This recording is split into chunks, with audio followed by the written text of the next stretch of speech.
to Fly East. My name is Jessica, your host. We're here in Miami at Bon Gout Restaurant. My Fly Guy guest today, I'm so excited to have, is none other than Miami homegrown artist in his own right, producer, your favorite DJ, Sam Sneak. Hey, what's happening?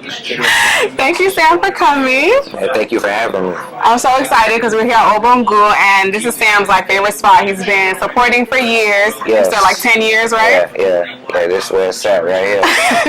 Homegrown. Homegrown. This is some real Haitian food, and we already ordered, as you can see. So I got the fried snapper with button pizza, which is fried plantains, and diukole, which is, as you can see, rice and beans. And Sam, what did you get? What's your regular order? What I got was the fried goat. You see right here. So, topped off with some onions and some green peppers. Yeah. Then I got the fried plantains. And the sticky rice, you know what I'm saying? Sticky rice. AKA diukole, you know what I'm saying? So, and then, some condiments, glass of water, you know what I'm saying? Some gravy from the chicken that they cook, you know what I'm saying? You know what I mean? And I got me some pickles, you know what I'm talking about? Yeah. So, yeah, You ready to go in, right? Yeah. No, I'm really excited because I haven't actually been to this restaurant before, but I'm really hyped about us, supporting a Haitian business that's really been here for years and has really great food. So don't miss out on that at all. All right, so since we are at a Haitian restaurant, we're going to do a little foodie this or that. Okay, Haitian edition. So I'll ask you a few questions and you just give me the first answer that comes to mind. Okay. You ready? So I answer this. What you're going to say, I'm going to give you two options and you'll tell me which one. All right? All right, so we'll make it simple at first. All right, so sauce pois noir or sauce pois blanc? Sauce pois noir. Is that how do you ever even have sauce pois blanc? Yeah. Oh, okay. I like it. It's just not your thing. No, it's like a Sunday thing. Is it? For me? Really? Yeah. I didn't know that. Maybe I'm not as true. And the green one too. Oh no, I don't do the green one. It's amazing. I don't do the green one. Is amazing. That's not gonna work for me. Fire. Maybe I haven't had it right. I don't know. All right, so I'll have to try that. You could have it wrong. You're right. Everybody can. It's burnt in a way. Yeah. So, I've had it a lot of times. It tastes like it's like a burnt taste. Where it's like. And with Haitian food, it's it's like everybody makes it a little bit differently. Yeah. So maybe I just had it at the wrong house. Haitian food is definitely like cooking a blowfish. Like if you cook it wrong, it will taste disgusting. But the blowfish instant, it'll kill you. I never heard that analogy before. No, it just popped up in my mind. Never mind me. Okay. Don't even We'll discuss the blowfish later. Yeah. So next thing, which I already kind of know your answer, griot or cabouit? Cabouit.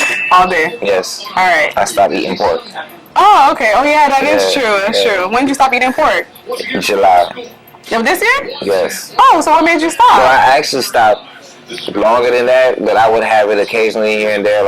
I eat pepperoni pizza. Right. Or I would still eat griot.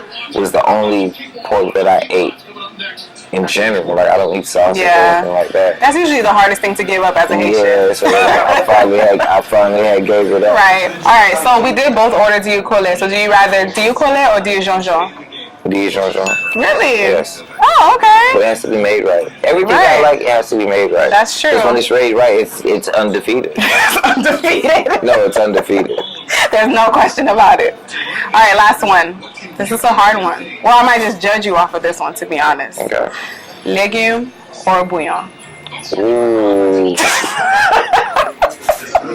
That's a hard one. That's not even the same thing. It doesn't matter, though. Those are two Haitian staples. No, that's two staples, but, so you did two rices. You did two meats. Oh, my gosh. Now you give it a soup and the veggies.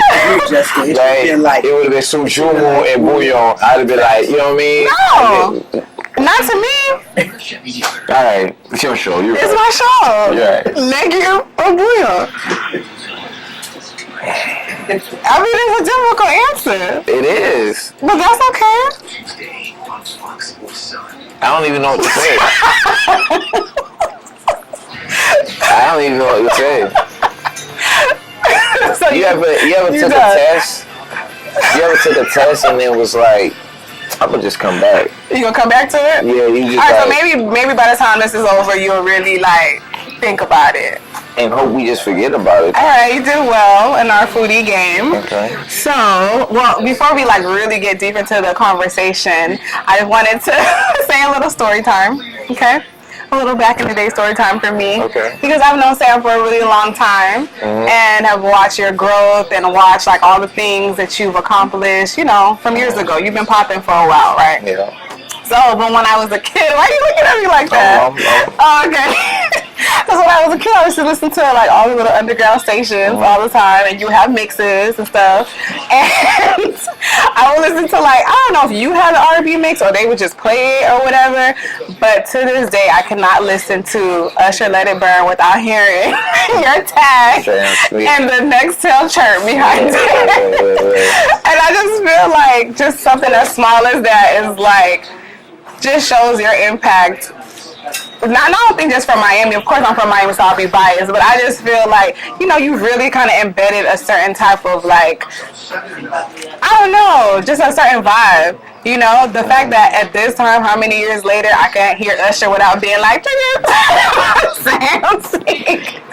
Like, that's a big thing to me. So I just, you know, I don't know. It's just, I felt like when I saw it, I knew I was going to see you, I was like, I have to tell you this story because that's dope. That's amazing. It's just like so crazy how, you know, obviously you come a long way from underground stations and now you're doing amazing things.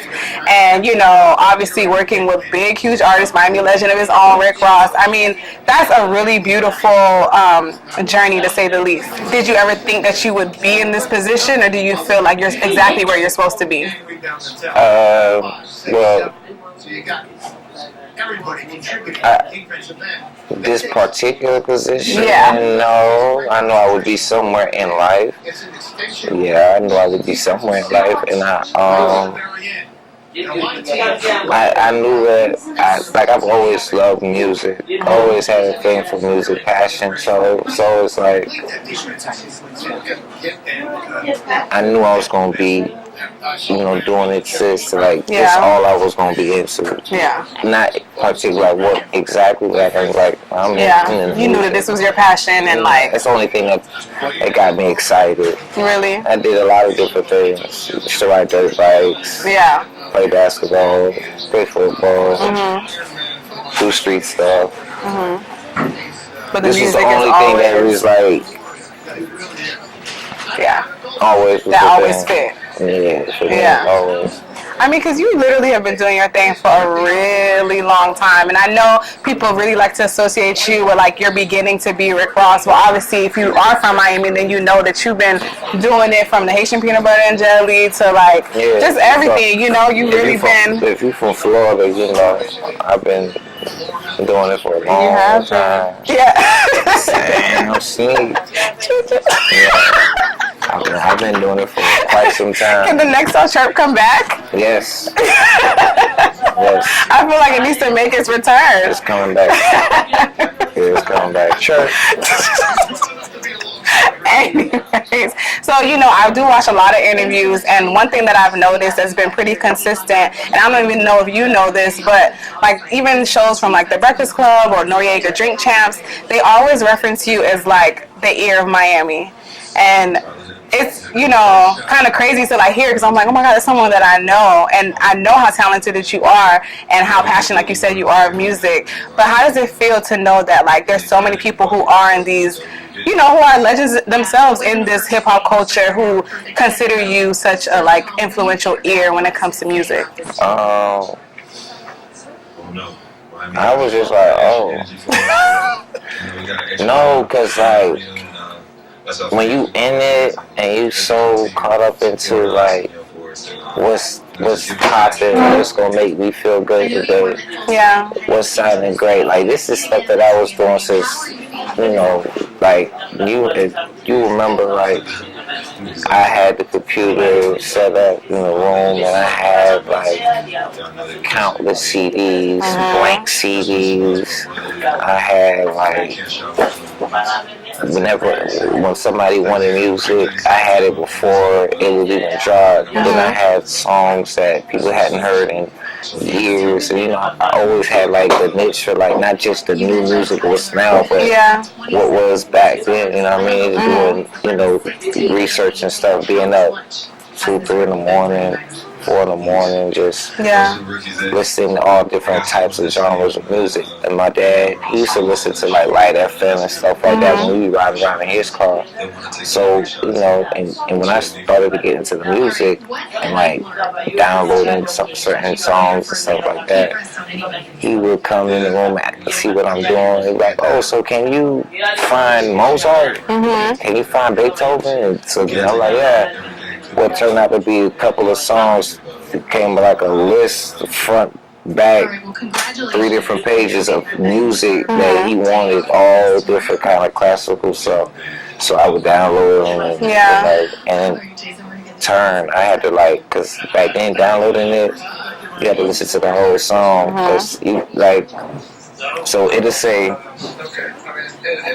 tell you it's 3 minutes long, right? Yeah. And you'll download it, it'll be a minute long. So you'd have to it'd be certain things you had to look for to know, okay, so if it's 7.9 megabytes, that means it's got to be 3 minutes long. Right. And it's 192 kps. Alright, that's definitely what it is right here. So it's like a science to it. It's not just get up and just start, messing with music and not really understand that there's, just like a flow of things in order to get like everything that you want. Right, so I had to start listening to the song. Yeah. And I had to know what was the right version. So listening to the right version, I started to get into like listening to classical music and stuff like that. So I've always had different taste for different genres of music. Right. And then to hear that from people, I'm like, whoa, it's like, wow. Okay. I mean, that's pretty major. Yes, because it was... Does it feel surreal sometimes when you sit back? Yeah, I hear stuff like that, that's like, whoa. Yeah. I mean, I appreciate it, you know what I mean? Yeah. I love everything about the music. I love what I do. But do you feel like... I know it does feel a bit surreal, but you also feel like, I put in the work to get to that point. You know what I'm saying? You didn't just wake up with the ear. Obviously there's all these little factors that kind of played into that. Like you said, listening to Mozart, listening to all different type of genres so that you're not just closed to one section of music. So, I feel like just that in its own just kind of tells people, don't always box yourself in. Just kind of allow yourself to venture out to listen to other things. And yes. Most definitely. Most definitely open your ears and your heart to other things. You know what I mean? You'll appreciate it. Yeah. Especially as a creator. You're creating, you know what I mean? I'm more of a percussion, when I was in a band, so I was in a percussion band. So I like drums, I like snares, I like cymbals, I like being, you know what I mean? The funkiness, I like the groove, you know what I mean? Yeah, I can tell because even the music that you have put out is always a vibe. It's always just like you said, a groove. Is never anything that makes you feel tense. But also, I've heard from you before saying that's just a Miami thing as well. We just like to feel a vibe. We're not, we Miami, but we like the vibe. Yeah.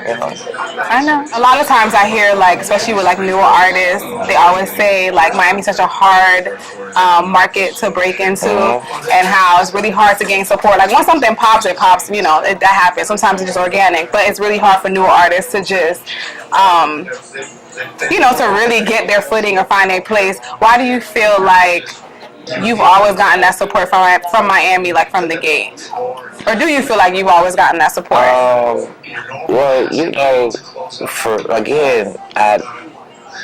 I came into it just doing it. In my mind, I never, when I first got the job at Diamonds, I was just okay, I was never a strip club dude, so I never knew anything about playing a strip club way. Yeah.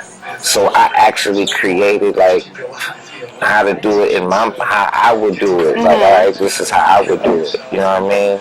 And when I would go in to hear the other DJs, I was like, that ain't I'm gonna just do it the way I've been doing it. Didn't fit for you. You know what I'm saying? Right. So I've been doing it that way, and it became its own way of DJing in the strip club, because that wasn't the way of DJing in the strip club. Yeah, I mean, I feel like you definitely set the tone when it came to that. Yeah, so like everything I've ever done was just always been love. Like I do it because I love it. Like as far as when it comes to the music, you know what I mean? So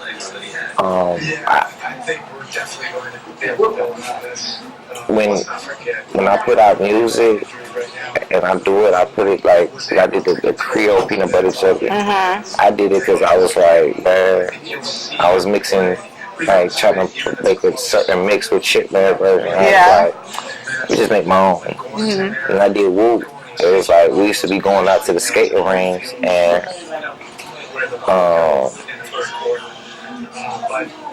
my homie was like, man, you should make a song. So I ended up making 5 songs. And like a day, Whoop was one of them. And I did put out the stick. Yeah. It was the same thing. Black was like, you should do the song. I was like, and I did it. You know what I mean? So it's always been like, I did it for like just the love of it. Yeah, my people. Like, I'm gonna do this because I know we gonna vibe with this. You know what I mean?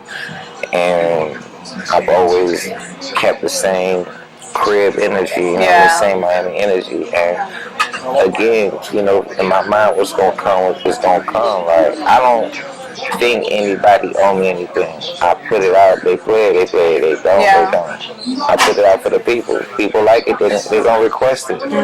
They requested the DJ play it, you know what I mean? I feel like at this point you created like a certain caliber, and you know, your catalog really speaks for itself. So it's like people just automatically know something Sam is gonna put out or support is gonna be to a certain level. It's not gonna be, you know, you're not gonna feel like you said like not that love or that passion for it, because it just comes out like effortlessly. You know what I'm saying? So I feel like that's something that just sets you apart from just someone that you can tell is just doing it because it's like, oh damn, all right, the year is almost up, I need to put this music out, I gotta do this, I gotta do that, you know what I'm saying? Like if somebody don't like it, I know there's someone else that loves it.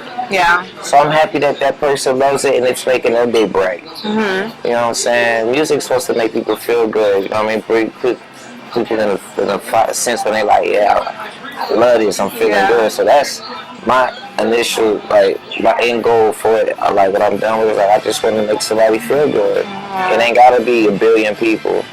As long as it's one person, it's cool. Yeah, that's true. We'll eat and talk at the same time. Okay. Because I want to go in on this food. I will. Oh, you praying? Oh, I should too, huh? I'll pray with you. You want to say it out loud? You can. Okay. Thank you, God, for this meal and for the hands that prepared it and for this beautiful moment with Sam Sleep. Amen. Amen. Beautiful moment. I know it is. Especially eating Haitian food. So I know you travel like all over, and I'm sure you tried so much food. Is your go-to just always coming back home and having like, you don't like escargot and calling your name. You don't wake up thinking about some international meal that. Oh, that I only had one place? Yeah.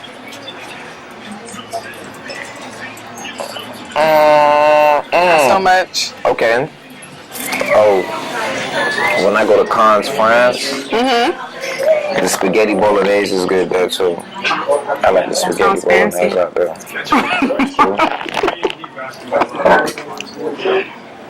You said it with like the perfect accent too. The Steak and Shake is lit out there. The Steak and Shake. I don't believe in flying places that and going to eat places that you can have in the States. Well, I go to Jamaica, try the KFC. No, I know. I heard the KFC there is lit, but I don't eat chicken, so there's that. Maybe one day I'll go back.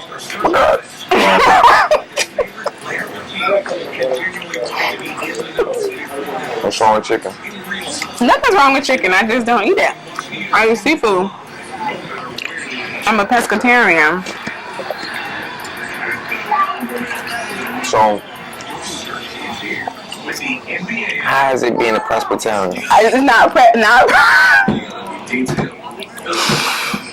Not Presbyterian. Pescatarian.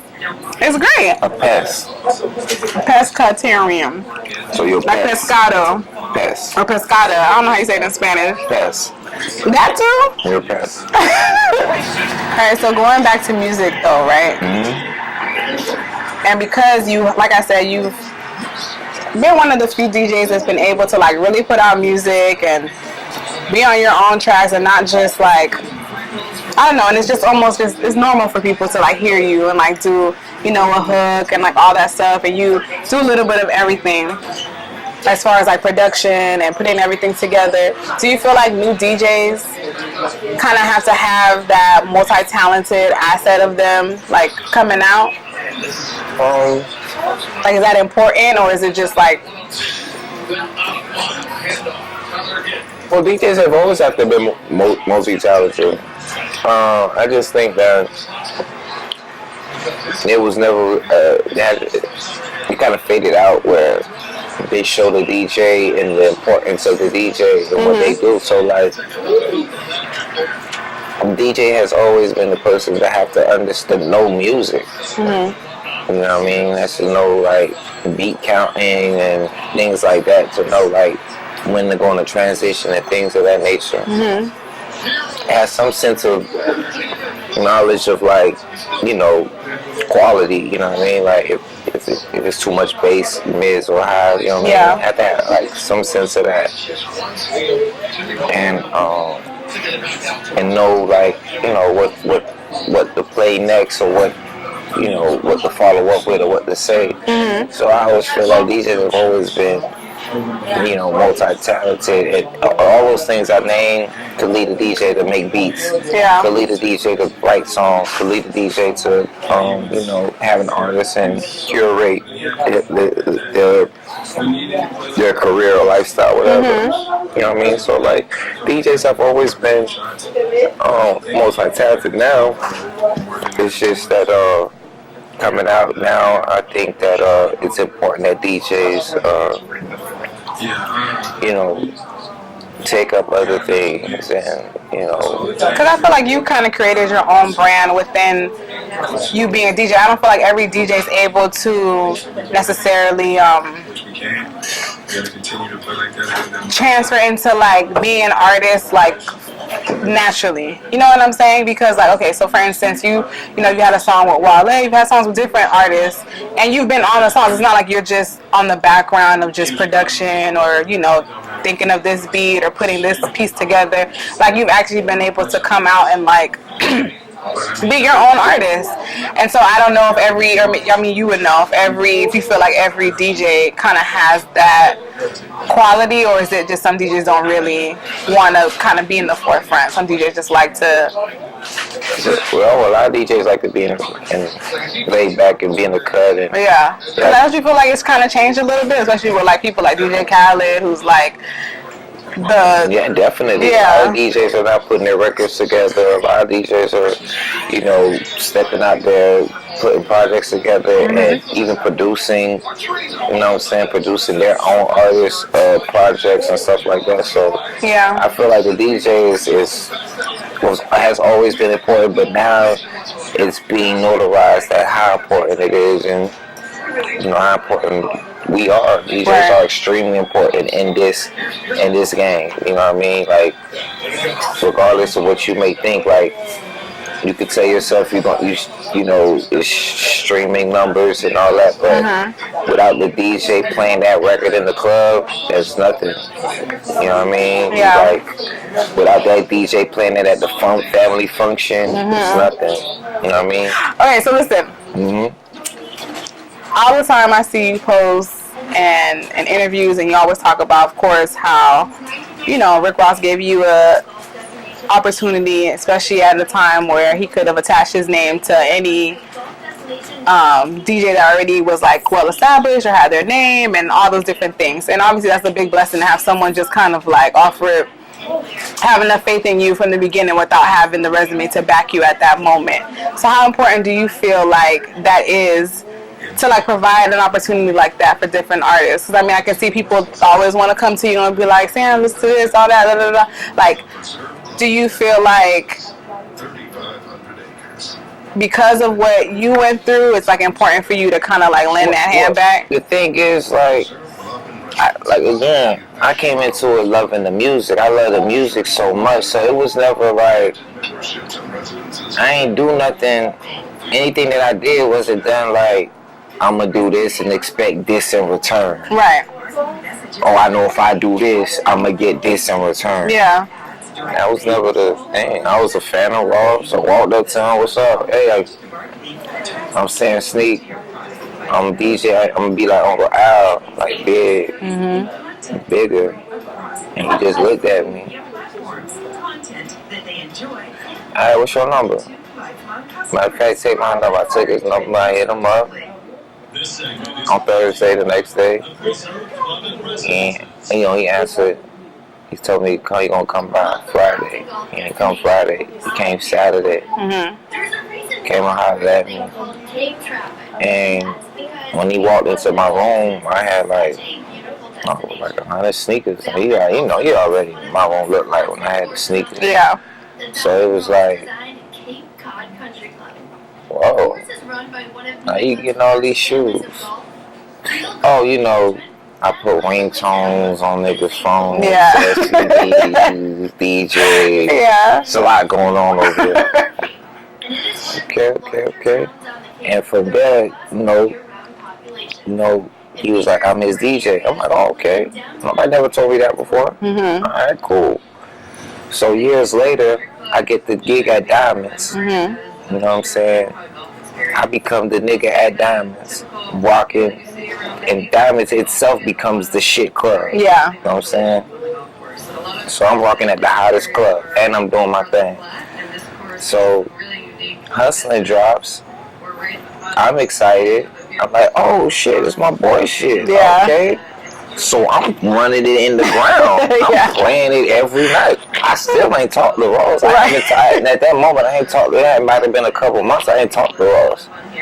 So I'm like, oh, right, I'm going in. Yeah. So it's like a few weeks, or maybe a month and a half. I'm like, man, I should reach out to him to congratulate him. This shit, it really done got bigger than just the typical, it's hot in Miami and don't know what. Nah, Busta Rhymes trying to get on it now. Nah, this really. Yeah. So, like, we hit him up. So I hit up someone, CP. I'm like, yo, let me get Ross number. He texted to me.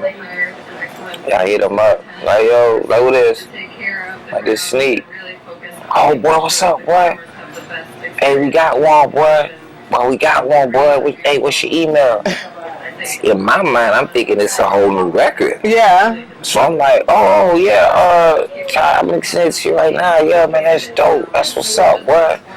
Yeah, man, they loving it right now, man. You know, Cali done played on the radio, you know, hustling and I'm like, oh, no, I got that already. You're like, I've been playing that. I've been playing it to the ground. I've been playing that. Yeah. I'm at Diamond. Yeah. And literally, this how I went. His response was just like this. My nigga, that's you? I'm like, what you mean? He like, my nigga, they been telling me, boy, it's a nigga in Diamonds, boy. Whoever that nigga is, boy, dog. He better be with dog going in with your shit. Yeah. But no, it's like his homies, like, was telling him that, like, because at the time, like, Diamonds was like what Live is today, like, the shit club, like, it was the shit strip club, like, everybody wanted to get inside Diamonds. Everybody wanted their songs to be played at Diamonds. And that shit was, and Ross had never even stepped foot in Diamonds. And not even anybody, been like, not even anybody like from the camp even walked in there. Only his homies, like on the street side, we used to come through there. Shout out to KD, used to come through there, and Gay was like, yo. So it's like you ain't like, and at that time in Miami, you had to pay DJs to like.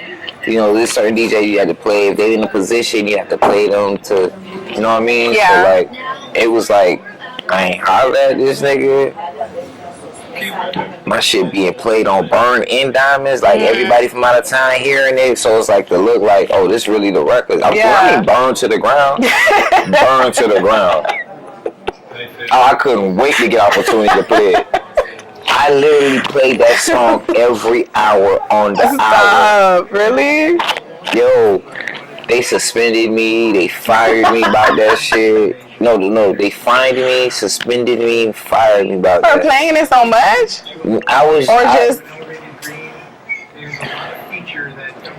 They wanted to control me. Okay. But I'm such a huge. I have like such a huge personality, but it's not like arrogant. It's just like so like lovable. Like just I'm like you're a free spirit. Yeah, but so it's like they wanted to like put that in a cage. And it's like no, you don't do that. So I started becoming I didn't wasn't following the rules. Right. It's like every week a new rule came. No, when I first started working there, it was like 3 rules. Yeah. By the time they fired me, it was like 28 rules, that other DJ niggas walked into. But I had already set a tone. All based on you. Yeah, I had already set a tone. Yeah. Like, the whole tone was just like, the strip club at the time thing wasn't even like... Yeah, not like how it is now. Nah. Not at all. No. But that's amazing though. That's like, I mean, every time I do hear that story, I didn't know that's what happened though. Like, the way that I always heard it was just like, it just happened really quickly. Like, one day you just came up to him and but to really hear that at the end of the day, you was like supporting him before he even really sat down to like... Listen. I think Rudy was with me that night. Somebody was with me. So what we used to do, this is MVP. We used to go to MVP on Wednesdays. So MVP Wednesdays used to have an open night with Larry Dog. So they ain't trip about how old you was coming in at. But once that shit was over, they would sweep the club. Yeah. And you had to get out. You had to leave. But how they had it set up too was like it was a restaurant during the day, so they put all the tables along the wall, so like the back area where nobody really be at. So around that time, what a nigga be doing is he was hiding. We'll be hiding back there. You feel me? We'll be hiding. We'll be hiding back there. So in that moment, you like I'm hiding. This is I'm hiding in that corner, right? Yeah. And this whole thing cleared out. Yeah. And it's like Ross is walking from over there, like in the middle of the floor. So I just was like, damn. If I walk out, I'm gonna expose myself. I'm like, fuck it. Yeah. I walk out in the middle and bump into him, like, yo. You know what I'm saying? And that's how like it happened like that. Yeah. And years later. You know what I'm saying? I became his DJ. Yeah. Well, I was like, when I met him, he told me I was his DJ then. And even after that, so in between time, before hustling and all that, I was actually Briscoe's DJ at one brief for like a short time, and Jackie O. I was the DJ. So you did, so you had a lot like already kind of under your belt. Yeah, I got fired from both. But it's cool. Well, that's all right, cause I'm always gonna do like what I like. Is you me. just don't like to be confined. Never. Yeah. I can't do it. So right now with your situation, you're able to kind of like branch out and be as creative as you want, and still like That's what girls say like just the innovativeness of just everything I be on. You know what I'm saying? All like the new shit I be on and stuff like that. You know what I'm saying? It feels like it's like a mutual respect there. Yeah. Like it's not just that's just my. You know what I'm saying? Like you're not brushed off. You're looked at as someone who's respected, of course, because of your talent, because of your ear, and someone who really like you stepped up to the plate. You could have gotten that opportunity and just been like, I dropped the ball. Like, I don't know what happened. You know what I'm saying? Get caught up in whatever you could have gotten caught up with. Yeah, it's easy to get caught up. Like, you gotta understand, at that time, man, like, I tried to a lot of artists who coming up, man. It's you. You know what I'm saying? Like, it was times where I'm like, homies in the hood, like, damn, why you don't be bringing me around Ross? Oh, you da-da-da. Yeah. Why you don't bring me da-da-da to the studio? And I was like, nigga, I don't want to go to Best Buy and chill with you, nigga. Yeah, like you're not gonna bring that to your place I don't want to go to nothing and chill with you, nigga. Hot Circuit City. I don't want to do nothing. That's where my homies like I was working at. Like I don't want to be in a trap chilling with you, nigga. When you making money, nigga.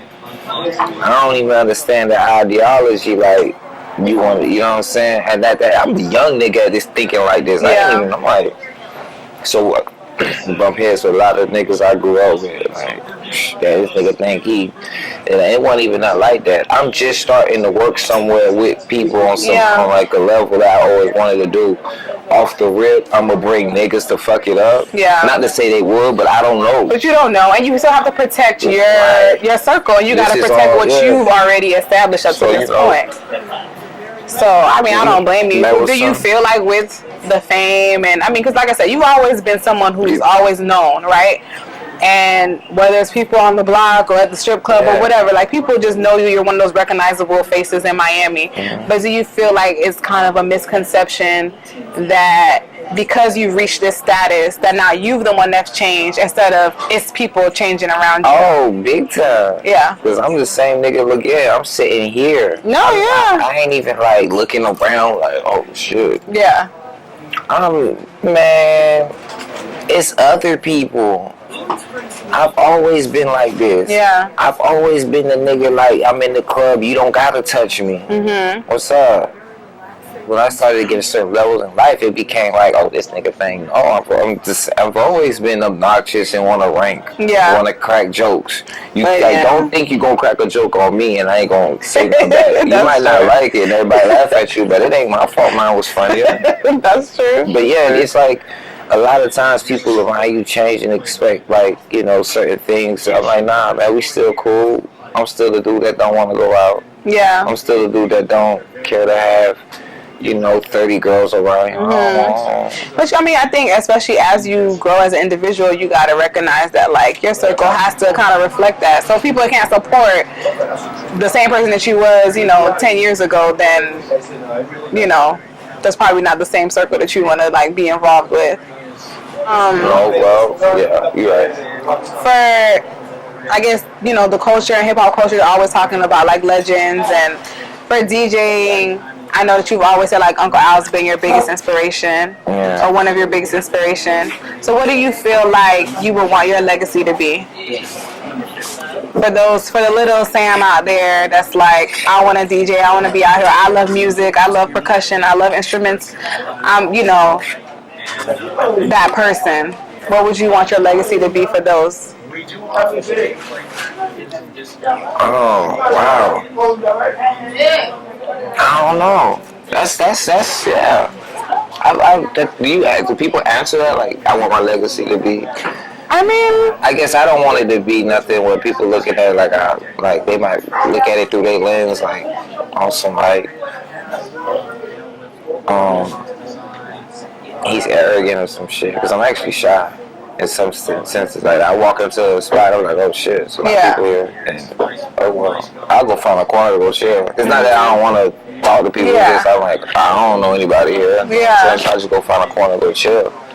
It ain't like on some I'm here, right? So it's like, and then it's not like I come with like people to block me away from anybody. I'm like by myself, you know what I mean? But it's just like I be in the cut like on some shy shit, but you know, I don't even know how to answer that. What I want my legacy to be, I guess it's, you know, being just being cool, you know what I'm saying, and just can't really let like growing up in life, I've learned like things out of your control, you just can't really dwell on or just let it, you know, fuck with you. It's out of your control, you know what I'm saying? So a lot of times I'm like dancing just in a good dancing through life. Yeah, man. Vibing to the beat of life. Because like it could be so much worse, man. You know what I'm saying? No, that's so true. Not only that, it's like you're here, you're breathing, you know what I'm saying? Like take a moment for yourself